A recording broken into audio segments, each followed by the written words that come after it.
mentioned in the last video, it's very important to sanitize anything that's going to touch the cooled wort. You'll know what I mean by wort after we brew the beer. But I use Star San, which is a product sold at any homebrew goods store.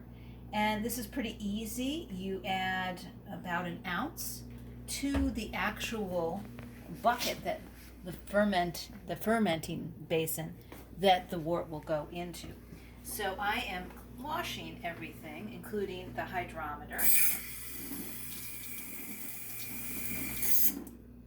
This is a hydrometer here. This will be used to measure the specific gravity, and this helps us to understand when fermentation is over. Okay, so I'll lay that right here. I am sanitizing this long spoon, which will be used to stir the wort once I pitch the yeast, which is currently in the refrigerator right now. And we've got this tubing.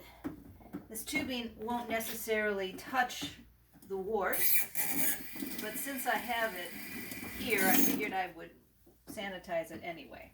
Now, if you can't find this fancy sanitizing compound, it's okay. You can use just plain old Clorox bleach.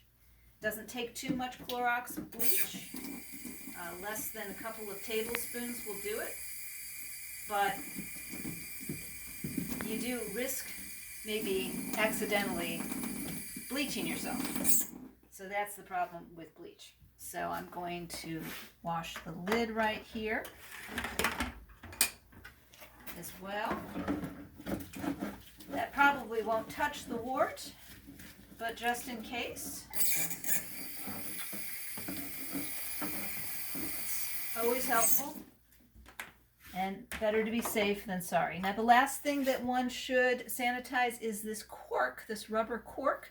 This is the vapor lock that will go on the lid, and that will keep outside air out but allow all the carbon dioxide that the yeast is generating to come on out as everything is fermenting. So I'm just going to rinse that off a little bit and put that in there.